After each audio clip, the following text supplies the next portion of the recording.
With the help of Cryptek Tohoku and Spartan, I managed to bind the Emperor's gift to the T-engine I recovered from the Omega Vault, which greatly increased the range and scope of its temporal predictive powers, in addition to granting me a third sight into near time, past or future.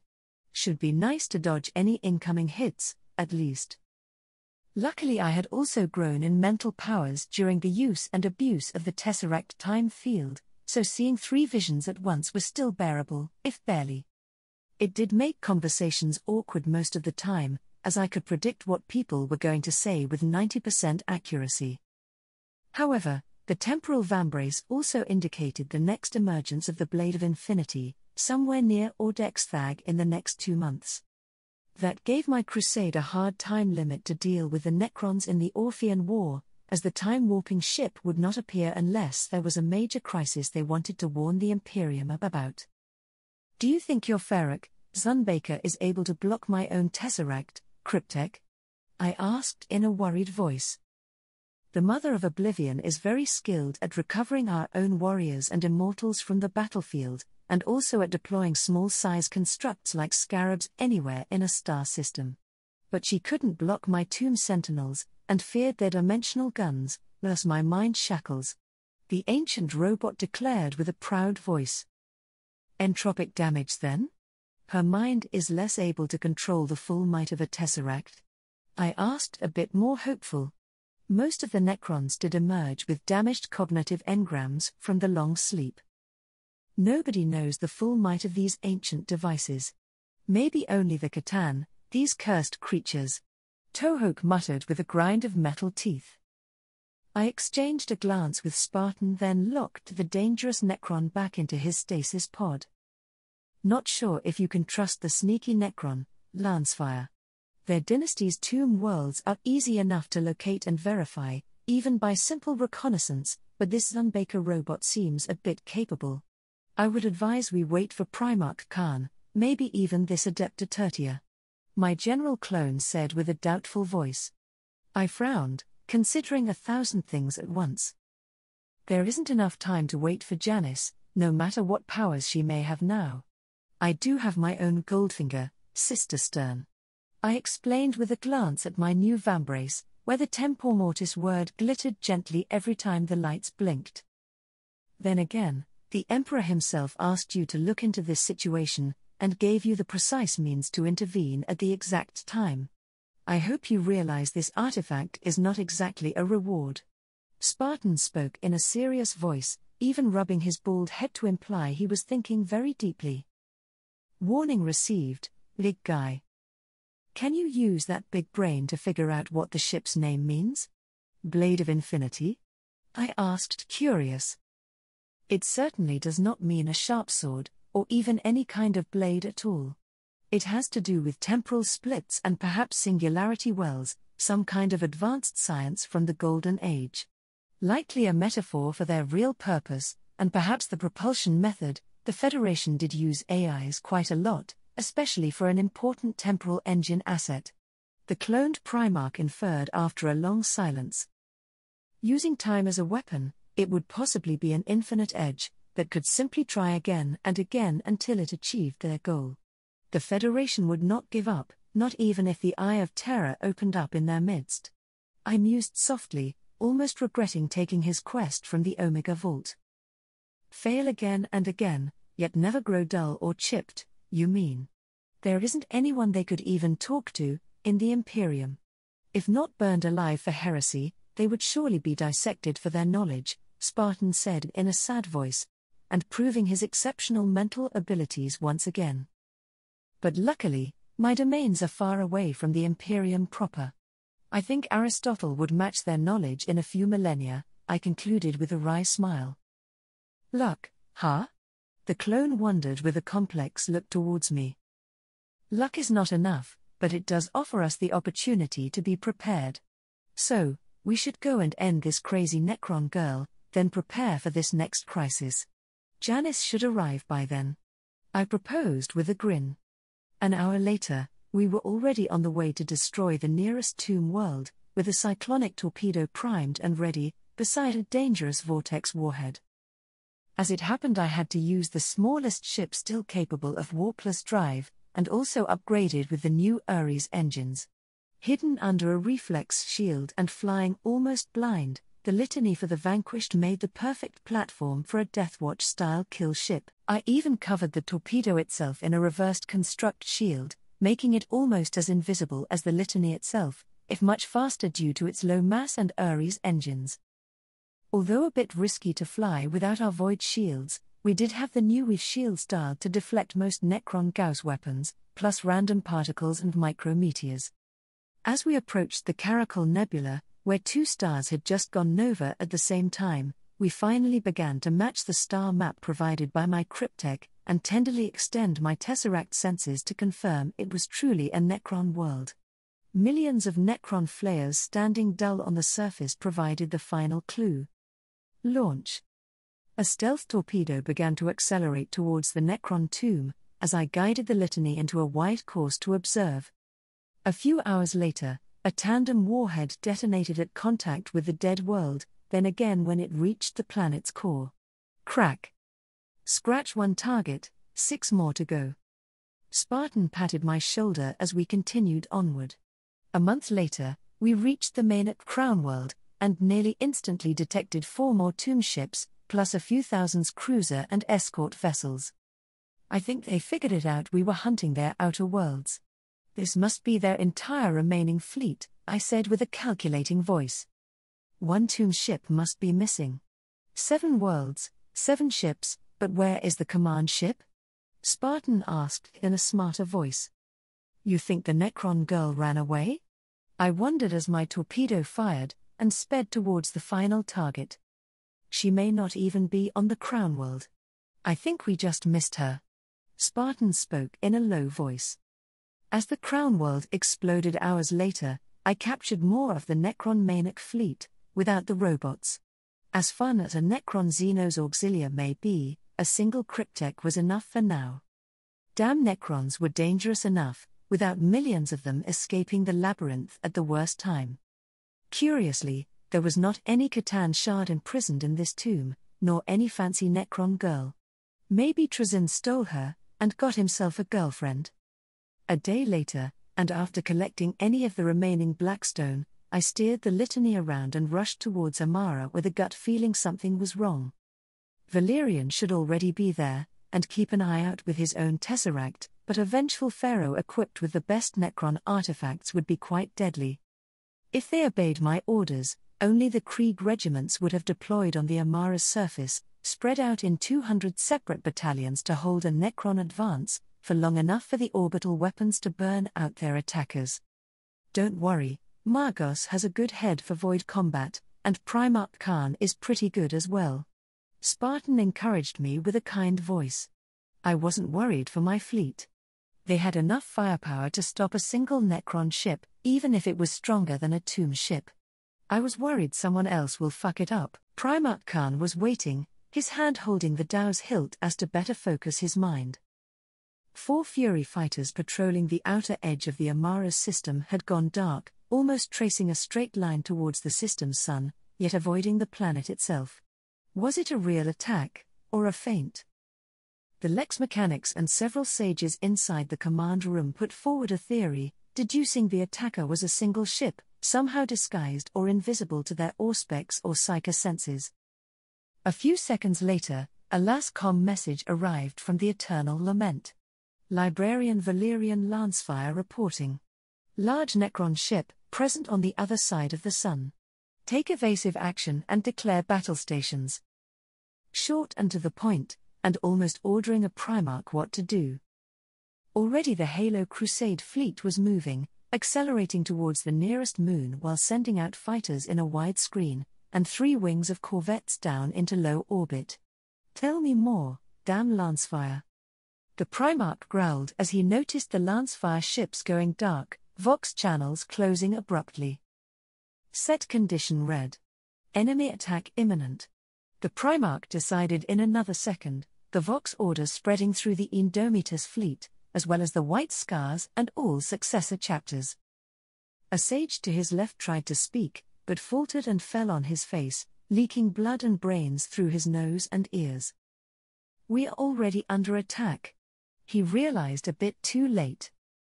"My lord, the sun." The nearest Lex mechanic muttered in a pained voice, then crashed in a sputter of electric crackles. "This is Primarch Khan. Turn off all Vox channels." "Confirm," he yelled, but nobody replied over the static. A Primarch? Such a worthy prey. An alien voice spoke through the Vox speakers, mechanical yet filled with anger and hate. "My lord, what do we do?" The Glory's captain yelled in confusion, then burst into smoke and flames as his command throne short-circuited violently. "Begone, foul Xenos!" A cardinal shouted in a furious voice, and began shooting his last pistol all around, even glancing hits off Astartes' armor nearby. Choom choom. 2 bolt rounds splattered the fanatic fool before he could ruin even more stuff. "Stay calm, everyone. It's just a single Necron ship. Let's find it and finish them off." Khan boomed in a command voice, restoring some order on the bridge of the Glory battle carrier. "My lord, the sun is wobbling. Nav Cogitator predicts cataclysmic event in T-9 minutes." The navigation officer managed to provide, in a more coherent tone. "All ships, evasive action. Ground units, seek deep shelter. Void shields to maximum." Khan ordered in a calm voice, and watched his sons nodded and rush away, already knowing what to do. The new LASCOM systems began to light up nearest ships, providing a modicum of control over the flailing fleet. The Black Lament fortress changed vectors and moved to interpose itself between the sun and the planet, and moments later a deep pariah blanket covered the entire system. Energy readings similar to the known Necron pylons, but far stronger. Also, there is something moving inside the sun. A green giant. The Auspex officer noticed, eyes glued to his Archeo-Tech scanning device installed by the Emperor himself. For once in his life, Primarch Khan felt outpaced by the developing situation. An invisible ship, able to manipulate suns? A giant creature able to move inside that sun? What was the next course of action? A Catan, and stronger than a mere shard. He heard the Ordo Xenos Inquisitor mutter to her Deathwatch escort. "We need Lord Lancefire." He heard the Lamenter Deathwatch whisper to his Inquisitor. "Or I could use that." The Black Shield Deathwatch proposed with a gloomy voice. "Blowing up another sun won't help us right now, Brother Ulrich." The Inquisitor answered in a soft, yet calm voice. "Calm down, everyone. Pef Lancefire is here." A small voice spoke inside everyone's heads, making Semnai, the Lamenter Deathwatch, chuckle for no reason. "Primarch, steer your fleet behind the planet, versus the Sunday may save some of them, that way." Lancefire continued on a personal note. "How far are you?" he asked instead, while his fingers flashed the orders to his gene sons around. "Still 200 astronomical units away." Their Necron leader wasn't home. The strange blank said with a careless tone, as if his words didn't already indicate an entire Necron dynasty was destroyed, with a single escaped ship causing trouble for the Orpheus sector's capital world. Kicking the fried ship captain's corpse away, the Inquisitor sat comfortably in the command throne, and began to steer the Glory away, the LASCOMs pulsing rapidly towards the other LASCOM-equipped capital ships in the Indomitus fleet. The poor frigates and destroyers remained behind, likely still shouting for orders on the jammed Vox channels. A claw-shaped solar flare rose from the sun and began reaching for Amara, when the Black Lament fired its beam towards the sun, causing a terrified scream to emerge from the green giant inside. The other Blackstone fortress fired its beam as well, making everyone on the Glory fall to their knees in pain, as their souls felt sucked out from their bodies. Khan raised his null rod and held it high, covering the nearby Astartes and command staff with a nullification aura. After a long minute, something exploded deep inside the sun, shattering into 1,000 green shards. Then one by one the green crystals began to vanish, and the sun lost its furious claws. However, a single solar flare continued on its way to Amara, while the Black Lament stood valiantly right in front of it. Just before the flare struck the escort's ships, they vanished by miracle and reappeared on the dark side of Amara, already ahead of the Indomitus fleet. Detecting multiple infiltrators inside the Indomitus ships. Deploying my Thalax now, Lancefire spoke in a mild voice, and 100 Thalax suits teleported quietly all over the bridge. A second later, a green flash appeared in the corner up high, and a dozen Thalax fired their weapons at the sneaky Deathmark assassin. Khan jumped to his feet and sped towards the Necron assassin, only to find his Tau pass through the Xenos robot without any damage. Phase tech. Another green flash and the Deathmark vanished. 1 second now. Lancefire spoke in his mind, then appeared just above him and sliced through empty air, for the Deathmark to emerge from a teleport right into the path of his phase claw.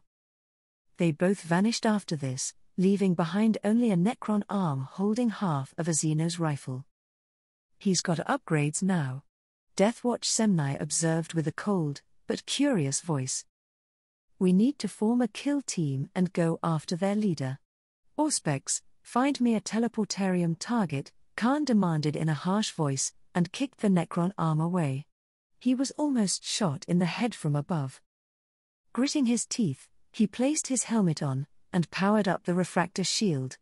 Looking cool was fine, but losing his head was not survivable. He was not Vulcan. Not that his poor brother survived either.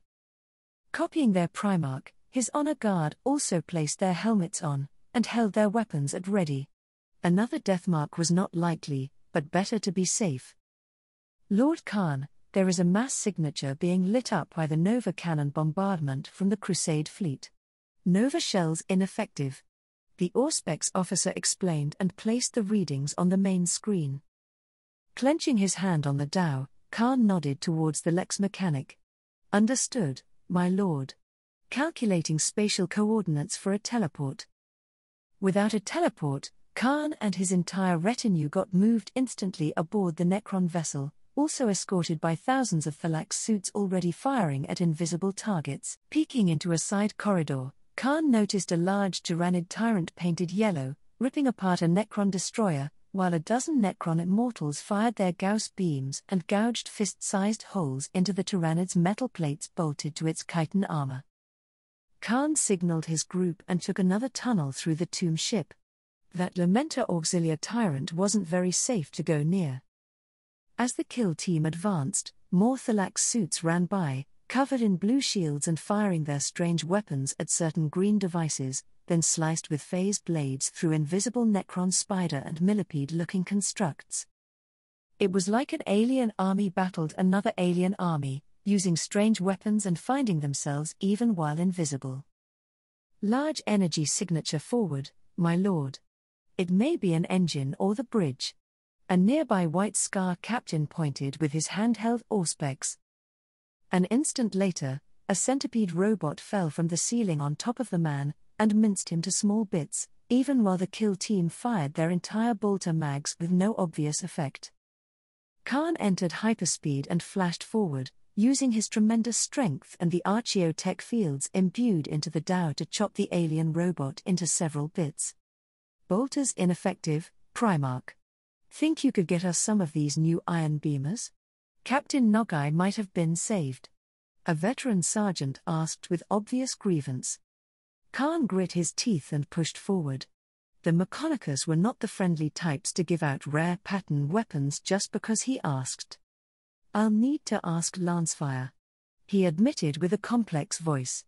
Lancefire would not refuse, but instead demand some strange task of him again. Then we'll manage without. The veteran son muttered with disgust. Being willful is not the right way. And his mourners are not that bad either. Khan grunted as his sword flashed once more, straight through a near-invisible shape mimicking a column. A dozen spider constructs teleported in front of them and just ignored the kill team, firing distorting beams at an ambush of immortals led by a destroyer lord. The target Necrons vanished somewhere, and the spiders sped on ahead, showing bleeding hearts painted on their backs. Necron Auxilia now? Khan wanted to spit in disgust, but it would only fill his helmet with phlegm. Crazy Lancefire. As Spartan advised me, I allowed Primarch Khan the honor of dueling with a female Necron overlord and Pharaoh of the Mainic dynasty, only acting to keep him safe from ambush. Then again, I might have lost in a straight-up duel, since this crazy Necron girl was loaded with ancient artifacts and weapons. But Khan was likely the best swordsman in the galaxy, his skills honed by constant fighting in the Dark Eldar arenas. Much safer for everyone to let Khan do it, and divert the Necron girl from thinking about using her Tesseract in other ways, like flicking the Primarch into the sun, for example. The duel was a sight to behold, and also record with slow-motion picked thieves. The Primarch was not the only one able to enter hyperspeed or dodge hits by the millimeter. Zunbaker used her Death Shroud to great effect to boost her speed, and other artifacts too. Her staff _of_light was adorned with reaping blades, making it even more lethal. Worse than this, the Necron was covered in an aura of darkness, possibly the effect of a shadow loom. As the fight went on, I sneakily located the Tesseract Vault, which contained a transcendent Catan, now broken up into small, damaged shards trying to bind themselves together after being struck by the Immaterium beam. Human. Let me out of this prison and I can destroy these foul Necrons for you. The Catan pleaded in my mind, sounding rather in pain. Oh? You are willing to work for me, mighty Catan? I asked, curious, while reinforcing my mind with the empathic bone staff I got from Trazyn. The Catan hesitated, possibly not expecting this line from a little human. Look, the Necron girl is busy right now, but when she returns it would be a different story. I may not be able to defeat her. I proposed with an easy voice. I will not exchange a master for another. The Catan spoke with hateful words. Straining my mind, I overlapped my labyrinth onto the vault and grabbed a lonely Catan shard, then set it out outside the vault. What do you say, little shard? Work for me, or back in the box? I asked with a mild voice and pointed at my wolf. The shard shifted, taking the aspect of a Fenrisian wolf, just like Canis at my side. I am very weak now, my lord. That Immaterium weapon broke something. The shard growled with an awkward bow. Do you remember who you were, before that? I asked, quite curious. The mighty Catan being was called Nyadrazatha, the Burning One. Their godly domain was fire. The wolf-shaped Catan explained in a despondent voice. How do you propose we deal with your bigger brother? I offered as an open question.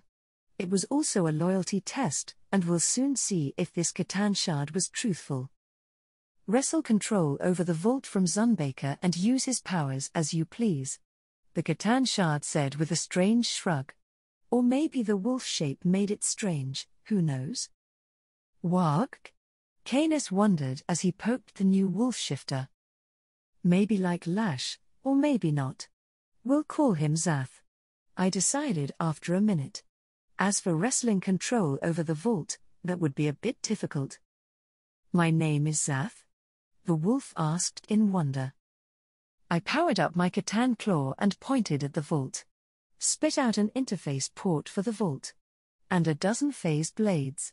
I ordered with a grin. A small pyramid fell from the wolf's mouth, followed by a dozen ugly metal blades, just like Ulrich had. I stared down at the failed products, then took out a proper Catan sword that Lash had spat out years ago. You are not the first Catan I worked with. Try again, and this time make proper weapons usable by Astartes.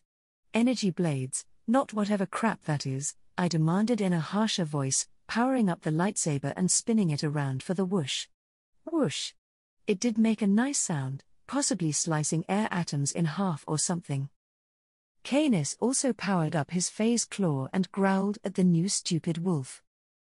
Chastised, Zath ate his leftover blades and chewed them a bit, then spat out brand new Catan swords, even adding proper aquilers on the pommel and an ignition button for the energy blade. Much better. Click. My Tesseract moved the new blades into the hands of Khan and his honor guard, helping them fight the Necron boss and her Lich Guards armored with sempiternal _weave armor and thus pretty much invulnerable to their regular swords. Zath traced the weapons emerging into combat on the tomb ship's bridge, and grinned wolfishly. Clever. Testing my weapons on the enemy with no risk for yourself. If they fail, it would be my fault. I smiled back. Your task is over, Zath. You're free to go, if you want. I spoke with a knowing voice, then collected the interface pyramid. A bit rough, but the shard made the activation engrams simple enough to use, even for a human. Grue. Canis warned the Catan before he left. The wolf Catan hesitated, then returned at my side. Perhaps I could join you for a while, Master Lancefire.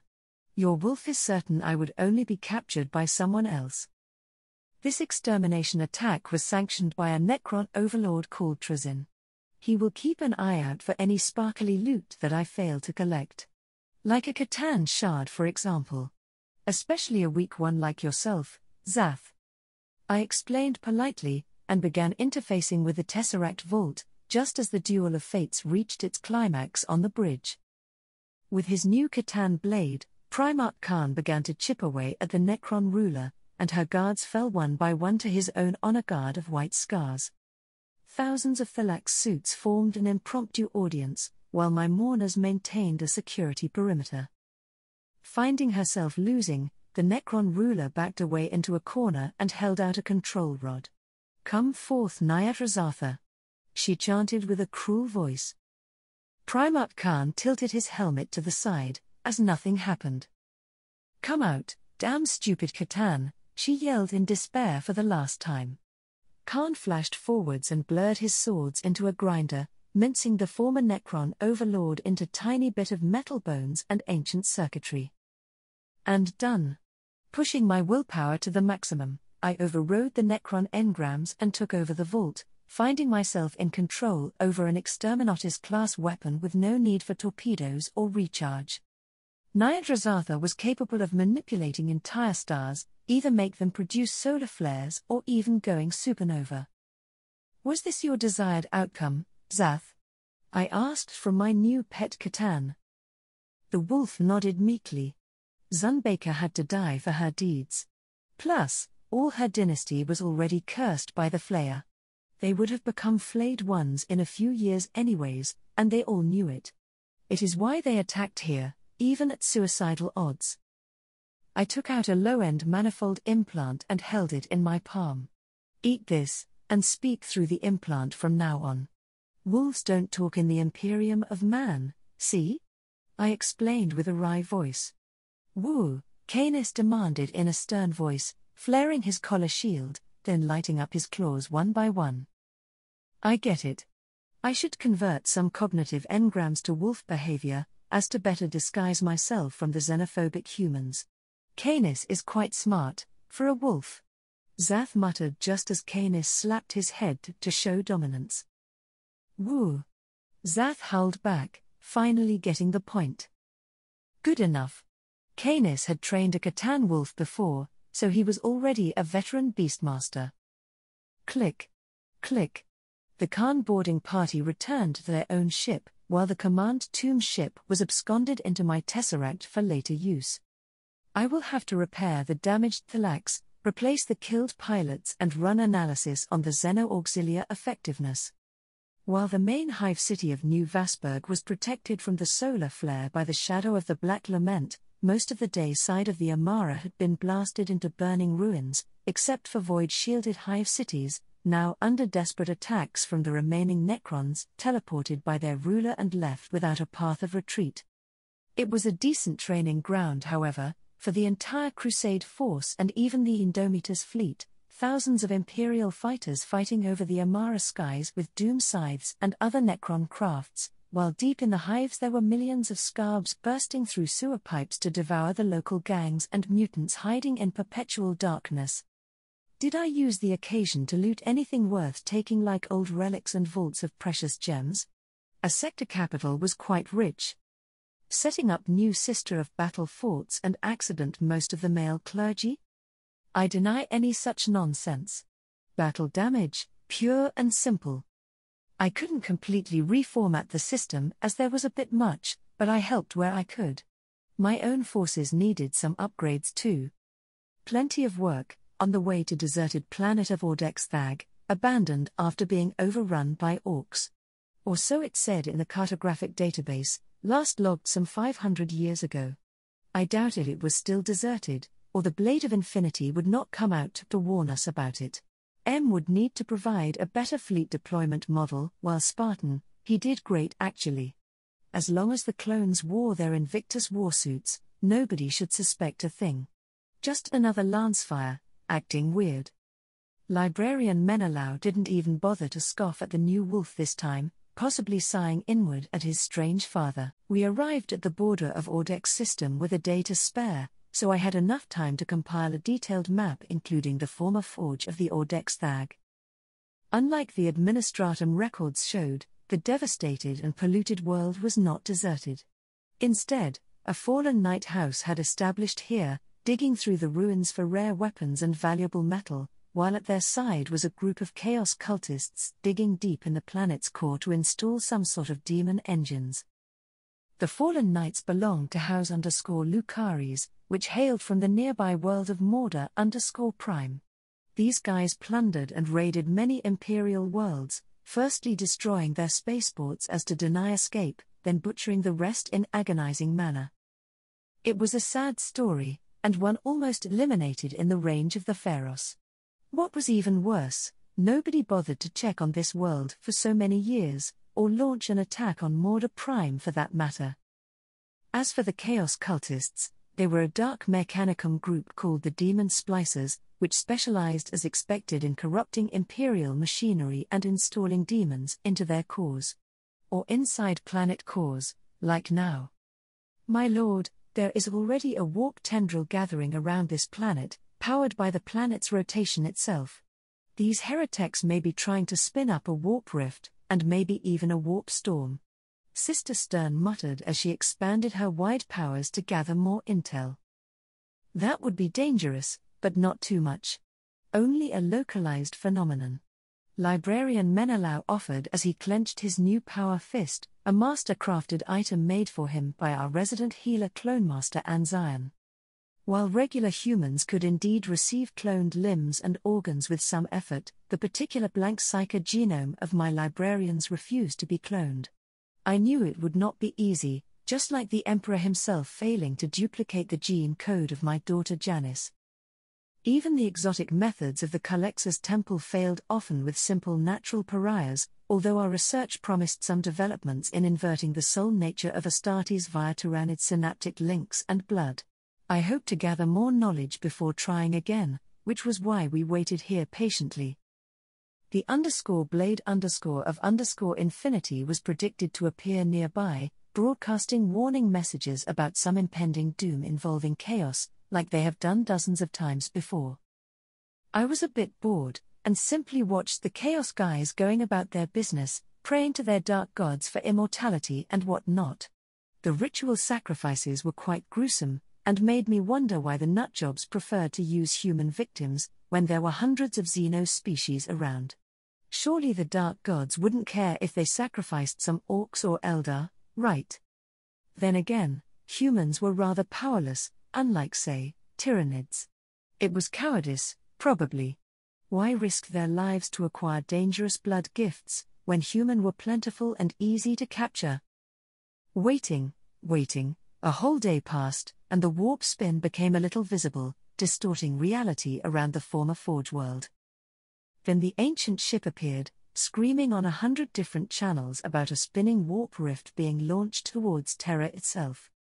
All right, then. Perhaps these nutjobs were actually dangerous, if their plan could be carried out. Playing a little with my tesseract, I captured the ship and moved its crew away, then brought their captain beside me on the Black Laments bridge. You were the one screaming in warning, right? I asked politely as the man looked around with panicked eyes. He wore a high-tech uniform filled with miniaturized systems, and had a number of implants on his neck and back of the head, looking rather advanced. Dimensional transfer? Who are you? Where is my crew? The man asked back in perfect High Gothic. That would take a few weeks to answer completely. You are on board a talisman of Vol Station, also called a Blackstone Fortress by the Imperium of Man. And I am Pef Lancefire, the commander of this crusade fleet, but not an ordinary Imperial. The wolf is Canis. The other is Zath. I explained politely as the invasion began in force. 100 Titans and 1,000 Imperial Knights appeared on the surface, followed by Blank Thalax and Astartes, alongside several Blank Auxilia regiments in armored vehicles and their silent sister escorts in silent Leviathans. The large screen lit up with picked captures of our attacking forces, just as our tech marines appeared riding void bikes and herding guardian turrets and coordinating the tarantula turrets scattered all over. It was a short duration, high-impact assault, mainly focused on liberating the remaining victims held for ritual sacrifice. I didn't even bother to send non-blank troops on the surface, due to chaos shit. I could use the other troops versus orcs and tyrannids just fine, without having to comb and eliminate corrupted people inside the Crusade army. I'm going down to help, Stern said without asking for my approval, and teleported away with a golden flash. Oh well. She'll come back anyways, even if she died. Still. Polaris of Delac appeared just behind my wife, firing his psi weapons at demon engines and corrupted tech priests. All these troops, they can withstand the emeteric emanations without any problem. The new guest observed while monitoring the large screen with expert eyes, and possibly AI support. Like I said, not ordinary Imperial. Although much of the Federation tech is beyond us, not everything was lost. And we also evolved blank genes, to better withstand the warp. I added with a wry smile. The man turned as examined my command staff with curious eyes, especially librarian Menelao, who was conducting his own psychic battle from a distance, blue warp currents covering his ancestral staff as he deflected chaos curses and whatever else. Psyker spells were quite esoteric, beside normal stuff like fire and lightning. Even some prototype barrier tech, beside modified mining and forestry devices. Are you in contact with the Votan Leagues? The old captain asked with a wary voice. The new Demiurge bolter was called a Votanic bolt cannon in the original STC template, so maybe. We met a mining fleet from the Demiurge, and a Nostari vessel. They seem to hail from somewhere in the galactic core, but as to their leadership I do not know. Some weapons are labeled Votanic. I explained in a curt voice. Why do you attack in this manner, if you're able to control dimensional transfers? Surely, you could only deploy explosives and keep your troops safe. The captain asked, sounding a bit annoyed. I glanced at Canis, and he rose up to explain instead. A growl from his throat formed in a solid golden maw, just above our heads. Whirl. Wharf. Zath grinned widely and sprang out a pair of phase claws, pointing at the man's hip, where his hand had glided for a dangerous artifact. Slowly, the man drew his hand away and held his palms out as a peace sign. I get it. Training with live enemies. Still dangerous, but at least it makes some sense. The captain deduced from the power display. Sit here and tell me all about your T-engine. I do have some artifacts of my own, including the locator bracelet for your ship. Did you lose a scouting party some millennia ago? I asked instead, holding out my T-engine vambrace. We did try to establish contact with Mars, about 11,000 years ago. The away party was dissected alive by those religious monsters, and their personal items stolen. The man admitted with a grieving voice. Welcome to the grimdark future, fellow captain. No wonder they stayed away from the Imperium after that.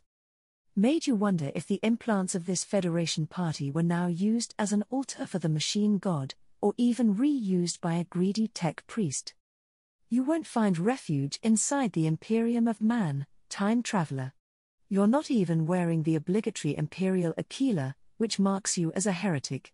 Keeping advanced technology away from the Mechonicus makes you a heretic too. I said with a sad voice, and produced an Aquila-shaped rosarius with a bead necklace to be worn around the neck. The man stared at the golden eagle for a minute, before sighing and wearing it with a dour face. If I wear this weak personal shield, I am safe?" he asked, a bit naive. I just drew out a bolt pistol and fired at Canis, making his collar shield flare with protective light. A Rosarius shield works by faith, mostly. I saw some women withstand tank weapons with no sweat, just like Canis can. As for that woman with golden powers, Sister Stern can punch great demons to death. Her Rosarius can tank capital ship weapons with barely a wobble. It also works if you believe in Omnissiah. I'd advise you to start believing as soon as possible, or chaos will get you, in this grim and dark future. And you see what happens after. I pointed out with a nod at the main screen, where Sister Stern was abusing her demonifuge powers on the poor chaos cultists. It took a while for the ancient human captain to start believing the universe was not only logic and science. Examples from other races, like the orcs, didn't seem too convincing to him. Only when I began retelling the story of the Garden of Nurgle did his eyes gain a bit of clarity. I did see orcs split out cultists and dig inside their guts, but I never realized they were actually looking for gold and gems. "You did that?" the man asked, a bit horrified. While it was a mean joke on the silly orc gods, I doubted they understood it was a joke. I would guess it only works on Nurgulite cultists and sorcerers, even if Cornate cultists would eat up more humans in their rituals, thus have a higher chance to ingest jewelry and gold from teeth and implants. Then again, with orcs anything is possible.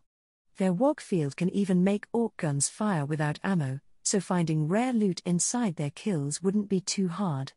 I commented with an evil grin. If orcs were already hunting down chaos guys to search their guts for gold, it would mean they sought out chaos first. Less work for me, so, nice. The Emperor would surely have a laugh when he found out. Anyways, the point of the story was not the orcs. I saw the Emperor in the warp, and his afterlife domain filled with angels and other stuff. Human souls do have a place to go after death, and fight again at the side of the Emperor. With this very fortress, I fired on Nurgle and destroyed 151 shards, more than 15% of his entire warp domain. If I can gather 7 of them, I will try again, I declared in a confident voice. The Imperial Inquisitor turned to measure me with a hot look, before smiling prettily. "Husband, there should be a limit to your bravery. Remember, you barely came out alive from your poorly planned crusade." I shrugged with an innocent smile. "We need to decide what to do about this poor planet," I began to say when another fleet warped into the system, using old warp drives instead of my nice inertial drives I used for my own ships. Not enemies, I would guess. There were Mechonicus ships, and some night transport ships, half of which were from House Turin. The others were from House Oeben, House Griffith, and House Fireheim. I measured their pitiful numbers and outdated equipment, finding them worth less than a single % of my deployed forces. Only the Mechonicus had some decent stuff, including battle automata, battle servitors and several maniples of Scutari, and a strange device carried on an antigrav platform, kept in a sealed vault. Could it be? It did look similar to the original device that Trazyn had to repair and create my awesome planetary reality cage. Still, it was only powered by a pathetic plasma generator, so it wouldn't have much effect. Mechonicus fleet, this is Pef Lancefire with the Halo Crusade. Be advised, there is a major chaos incursion in progress here. Personnel lacking blank genes or hexagrammic wards are forbidden to approach, while cleansing is taking place. I proclaimed on a single Vox channel, and a second later the Vox machine burst into green vapors and had to be ejected. Sister Decima shook her head and pressed her hands together, gathering the chaos emanations into a green ball, after which she took a satisfied bite from it. Energy was energy, no point thinking too hard how it was made. Doubling the wards on the remaining Vox casters, my lord, my Forge Master said with a displeased voice, and began inscribing even more wards on the poor Vox machines. I worried they would not be enough even so. The Dark Mechanicum always found ways to subvert or destroy our Vox channels, in a constant race for noosphere dominance. Quantum-entangled communicators would be safe from these etheric incursions. The Infinity's captain observed with a superior tone. The newer Chaos Omen arcs also use quantum calms. Also neutron shields and various predictive and temporal weapons. Unlike the Imperials, they are not banned from researching new weapons. My Forge Master replied with an irate voice.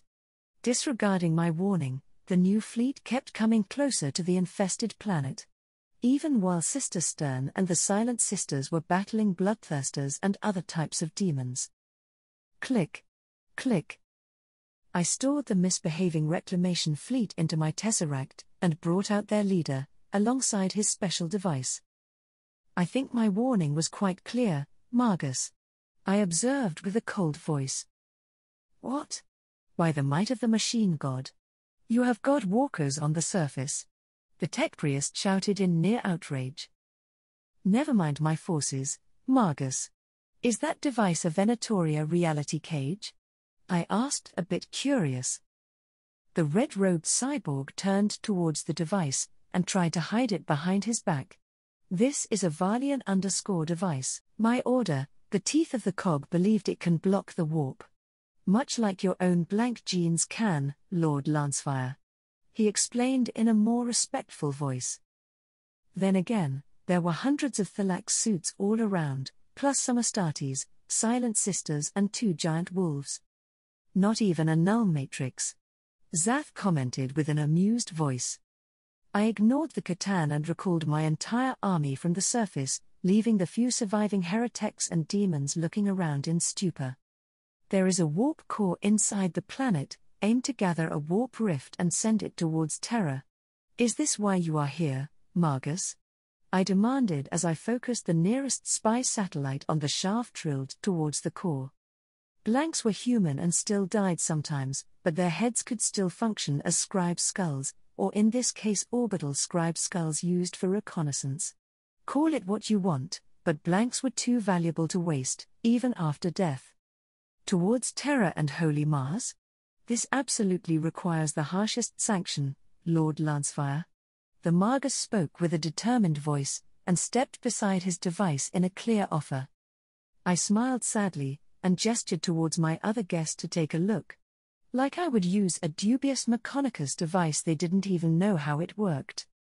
The examination took a few minutes, as the man used some device that was certainly a tricorder with another name. The Immaterium Nega Pulse would stop after 330 kilometers, Lord Lancefire. However, that's not the worst part. This device is also calibrated to disperse mnemonic engrams, or machine spirits. Any Imperial vehicle in range will lose combat efficiency and tactical targeting, if it doesn't fry on the spot. Wait. Who is this man? And his Archeo-tech devices? Only the Mechanicus is allowed access. The Magus claimed with a greedy voice, and vanished. He could cool his heels in stasis for now. That was a great use of dimensional transport, Lord Lancefire. The captain allowed with a thin smile. Ever watched an exterminatus from up close? I asked instead, and the man shuddered. I would prefer not to, but I did come here exactly for this purpose. Terror must not fall. He spoke with a pained voice. Running on tiny feet, Purity appeared on the bridge, doing an expert glide between the feet of her battle brothers, then ended up with her smashing into Canis's fur like a giant pillow. Me. I want to fire the red button. Purity yelled with an entitled voice. Likely she's been warned mentally, by someone in this room. Too large a pool of suspects though. They all adored the little minx. I scratched my cheek and glanced at her mother, who sat at the side like a pure maiden covered in blessed light. Your daughter too. Sister Stern muttered with an innocent tone. Fine. It would be a pure planetary explosion then. Soon after, Purity pressed the big red button, howling in joy like it was Children's Day or something. Of course, she only fired a regular torpedo, as I would deploy the cyclonic one directly inside the core shaft. Everyone on the bridge applauded her great heroism, and then she was sent back to lessons, with Canis as a pony ride. The Black Lament and the Eternal Lament both fired the Immaterium beam at the cursed planet, vaporizing whatever demons or souls still remained, and we called it a day. The only thing left was dealing with the new knights that wanted to join my crusade. 100 knights would be slightly helpful, especially with some upgrades. As for Children's Day, the knights were led by a nice baroness called Swordhen, so we could have a few kids on the way. I did find a use for all those gems, after all. Dowry sounded better too.